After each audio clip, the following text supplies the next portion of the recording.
Welcome back to Green is Good, and we're so honored to have today Paulette Frank. She's the Vice President of Sustainability for Johnson & Johnson family of consumer companies. Welcome to Green is Good, Paulette. Oh, thank you. It's so nice to be with you today. Thank you so much for that. Oh, it's so nice to have you, and it's so nice to have Johnson & Johnson in the house and to talk about all the great things you're doing over there with that great and iconic brand. But before we get to talking about Johnson & Johnson and what you're doing and all the interesting things over there, Paulette, we want to hear, the listeners want to know the Paulette Frank story. How did you even come to this position of Vice President of Sustainability at Johnson & Johnson? Share your journey a little bit. Well, sure. Well, I'm a Jersey Shore girl.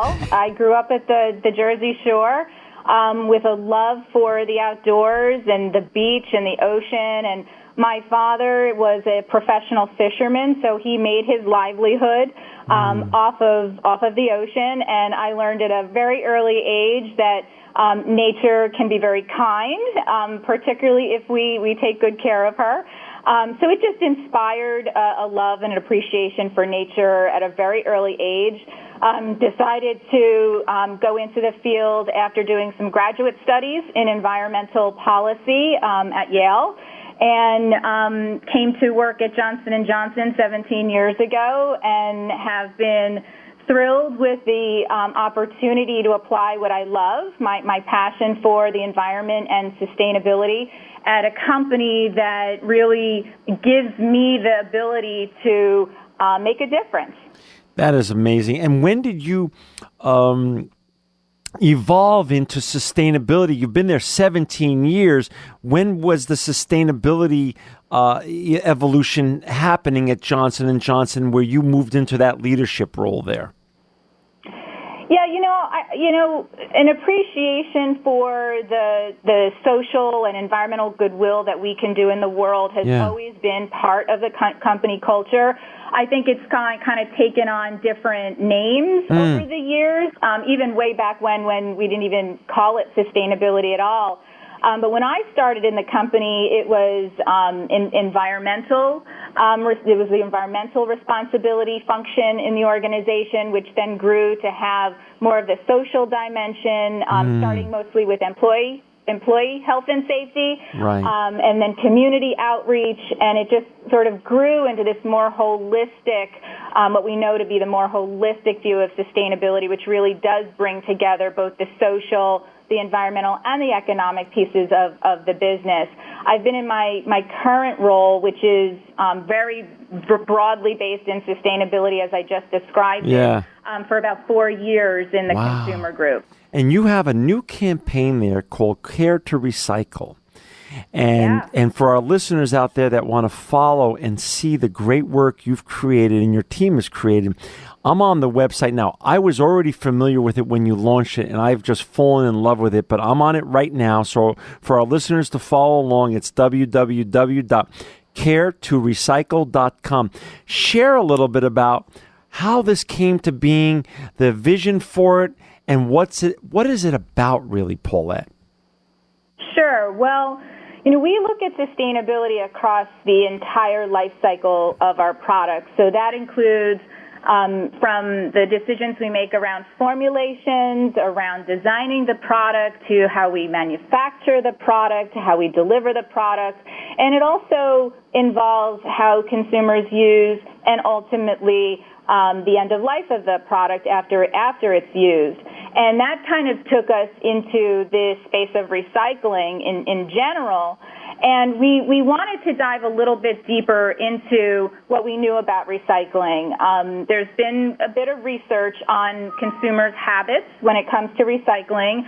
And most consumers, it's a very familiar topic. It's something that is part of our day-to-day lives. And most consumers report that they are fairly good recyclers. But we wanted to dig a little bit deeper into that. And we decided to sponsor a research study to ask some questions, more specific questions about recycling habits, and in particular, how do those habits change depending on where you are in your home and where you might be generating recyclable items? And we had a hunch, I have to admit, we had a hunch going into the study that perhaps in the bathroom or rooms that might be a little further away from that recycling bin, that perhaps the recycling rates weren't as high as they might be in other parts of the house, like the kitchen, where the recycling bin might be more accessible. And the research results confirmed our hunch that, in fact, even though 7 out of 10 Americans report that they are consistent recyclers, when you dig a little deeper, only 1 in 5 report that they are consistently recycling items from the bathroom. And 40% of the respondents indicated they were recycling nothing from the bathroom. And this is the room in the house where our products tend to be used or at least stored. And this presented us with an opportunity to deliver a message that was very needed and could be very helpful to help consumers of our products and other products that might be in the bathroom be better recyclers of those items. That makes sense. So then talk a little bit about then reaching your constituents and clients. How did you come up with the name Care to Recycle? And then how did the website evolve? And I'm on the website. Again, for our listeners, it's caretorecycle.com. It's literally not only visually beautiful, but it's chock full of information and a lot of accessibility to where you can recycle. You've got great partners, Recycle Bank, Earth 911, Keep America Beautiful. So many great partners here. What a great collaboration. But how did that come to be in terms of the name and then choosing a platform like this website and then getting that platform out to others? And we'll talk about some of the other platforms you chose to get it out. But talk about the name that you came up with, Care to Recycle, and the website creation. Sure. Well, I think the name, it was pretty obvious. Caring is at the heart of everything we do at Johnson & Johnson. We wanted to be very deliberate that the act of recycling is an act of caring for our planet. So the name came to us pretty easily. In terms of the content that we decided was going to be important to have on a website like this, we looked to the research again. And digging a little deeper into that 1 in 5 people are consistently recycling, the reasons why people reported that they weren't recycling as consistently in the bathroom were 2 main reasons. 22% said that they just hadn't thought about it, that it wasn't top of mind. And then 20% reported that they didn't know what items were recyclable in the bathroom. So that's why we look at Care to Recycle as, first, a gentle reminder that, in fact, there are items in your bathroom that can be recycled, so to make it more top of mind for people. And then the second main aspect of the website is information, tips and tools. There's a recycling locator that you can use if your local municipality doesn't accept something for recycling. You can use the recycling locator to find a nearby facility that might accept that item for recycling. So we wanted the website to be helpful. We wanted it to give people the information that they needed to be more informed about recycling in their home and particularly in their bathroom. Got it. And when did you launch the website? We launched the website earlier this month. First week in October, we launched the website. And I can also explain the reason we selected Tumblr as the platform for the website was very deliberate. Because at the heart of the campaign's success is getting this very simple message about a relatively simple act that we can all do. The key to success is getting that message in front of a lot of people. Because when a lot of people take that simple act, then the impact is big.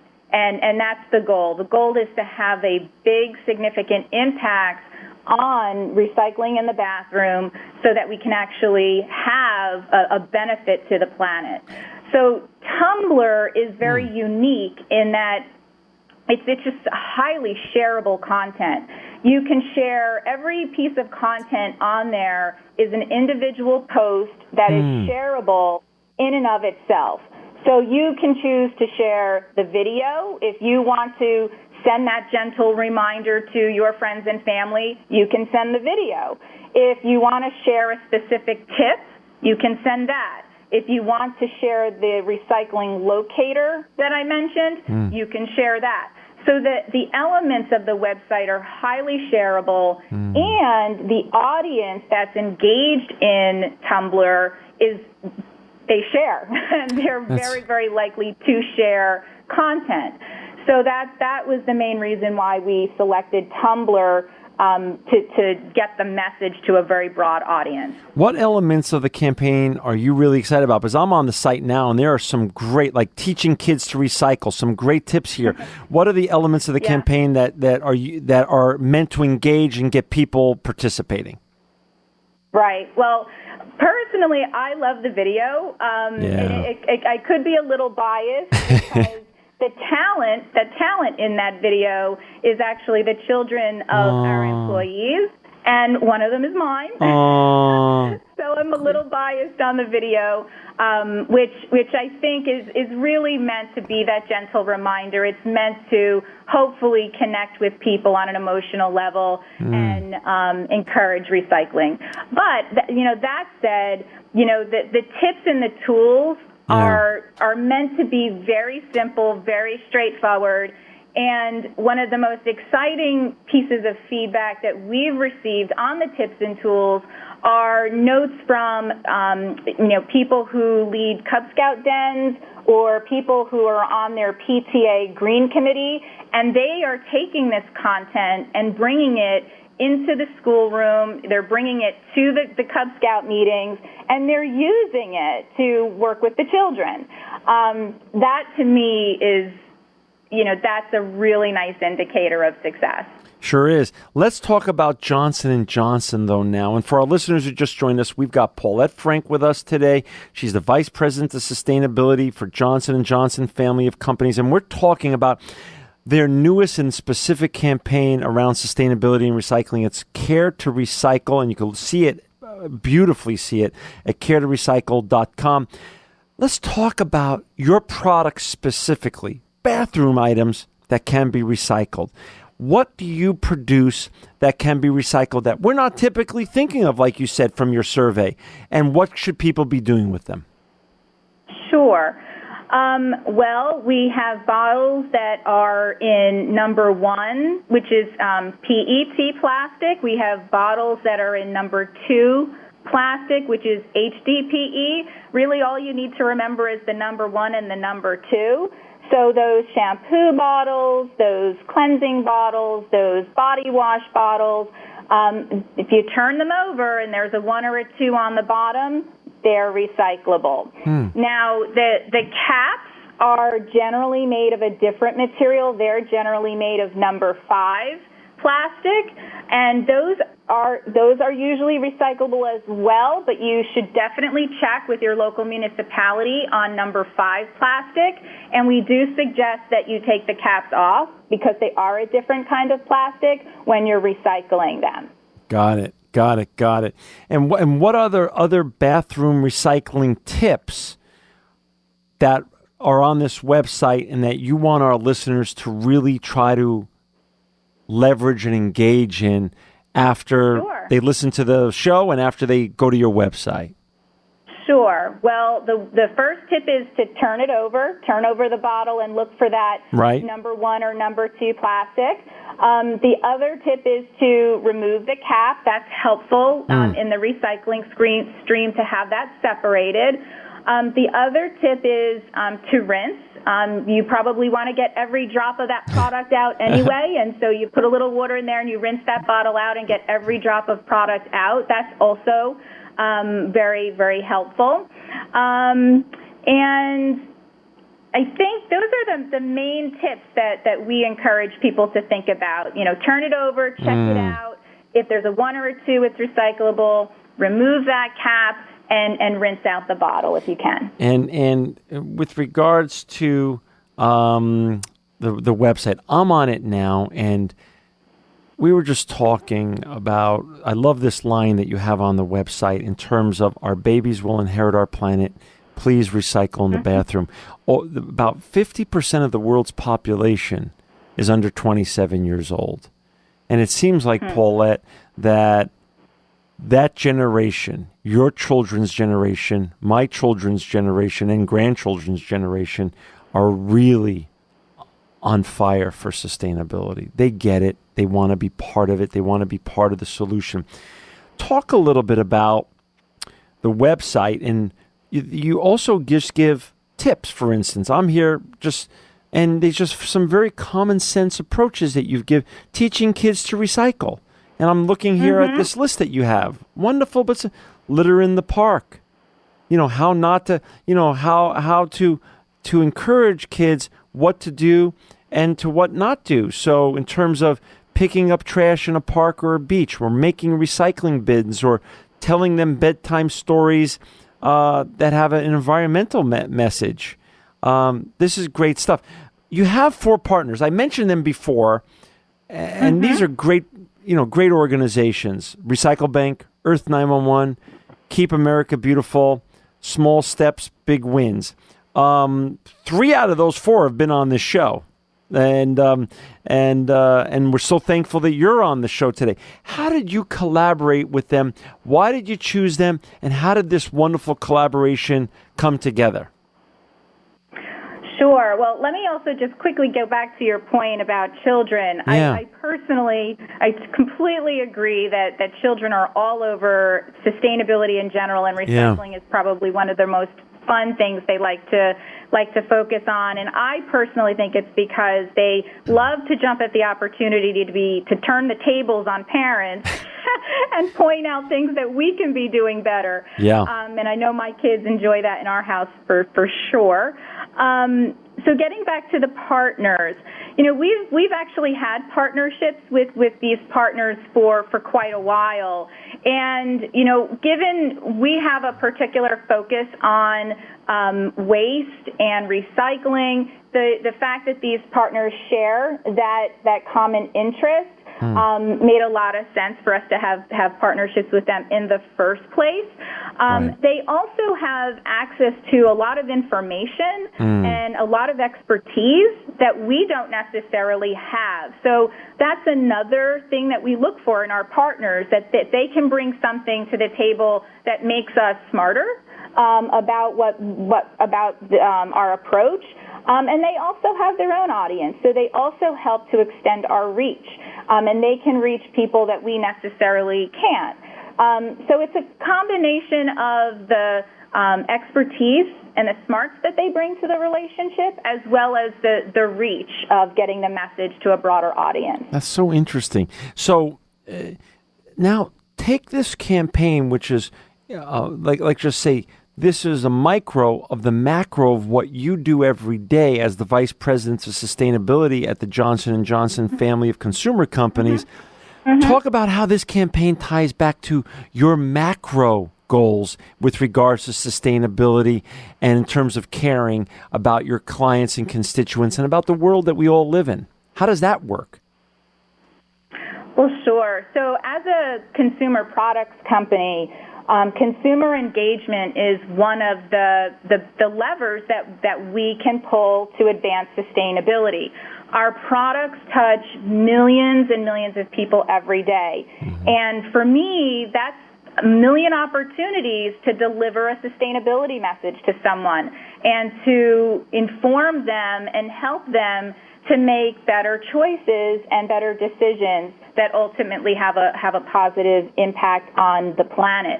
There's obviously a lot that we're working on with respect to our products and our supply chains, and there's also a lot that our consumers can help us to make an even bigger impact on. So this space and this campaign just represents a really exciting first step into this space of engaging our consumers in a dialogue on sustainability that we hope will grow and evolve over time. Well, you have the interesting thing, and what I've learned from this show over the last 4 or 5 years, Paulette, is that when big companies, iconic brands like yours, move in this direction and push sustainability forward, it really gets to move the needle in a very, very relevant way. So my question to you is, as I'm on your site now and I'm looking at just some of the facts and figures, that you have more than 275 operating companies in 60 countries, employing approximately 128,000 people. Talk a little bit about sustainability as a whole, because, when people talk about people, planet, and profits, how does that work? I mean, how do you engage, with all those employees? How do you then push it both internally? Now, this is the external push, Care to Recycle, which is wonderful, engaging your constituents.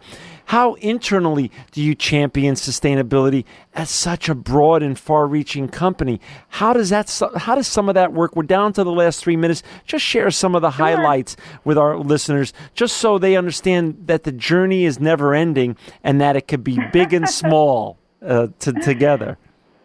That's absolutely right. So our employees and engaging with our employees, and I would say engagement in general, whether it's employees or external stakeholders, is really the next frontier for sustainability, in my opinion. It's how we're going to get the scale that we need to make the impact that we need to make on the issues. And in a lot of ways, our employees they're the first audience that we test things with, like Care to Recycle, for example. And Care to Recycle is as much internally alive as it is on the Care to Recycle website. We have been having recycling campaigns inside our company for the past couple of years, where we have encouraged twice a year, we encourage our employees to bring in electronics, gently used clothes, toys, and books that we then donate to local charities. So this spirit of recycling and reusing things so that they don't ultimately end up in a landfill where they serve no one any good. This is a spirit that we've been cultivating internally with our employees for the past few years. And it's also why we had a lot of confidence that the message was going to resonate broadly in the external environment. Gotcha. And I'm even on your site here. I mean, you get to touch so many elements of sustainability. I'm just looking at your first LEED Gold certified research laboratory. So you get to build green. I'm sure you have all sorts of fascinating opportunities at Johnson & Johnson with regards to energy and water. And so it's just a fascinating, we're down to the... Go on. I was just going to say, if, not to throw another website out there, but a lot of our work in sustainability we share with people on our healthyessentials.com website. Okay. It's our website where people can learn about our brands and our products, and there's also tips and tools around health and wellness on that website, as well as a whole section called Our Caring, where you'll see a variety of stories and a variety of ways that we are bringing sustainability to life through our business. So it's healthyessentials.com? Yep. Awesome. And it's the Our Caring section. Thank you for that. And Paulette, sure. We're down to the last minute or so. There's a lot of young ladies around the world that want to be the next Paulette Frank. Just give them a couple of things to grab onto, and a couple of your pearls of wisdom how to make that journey or start it. I would say follow your passion first and foremost. And I would also say, having passion for this work is incredibly important, but also having passion for the organization that that you are doing this work through and with is also critically important. Finding that fit not only with your passion, but who you are as a person and how you choose to lead in this space is also critically important. I have been fortunate to have found both, and I think that's a recipe for success if you can get it. Well, thank you for your time today. For our listeners out there, to learn more about all the great work Johnson & Johnson's doing, it's care2recycle.com or healthyessentials.com. Paulette Frank, you are a sustainability superstar and truly living proof that green is good.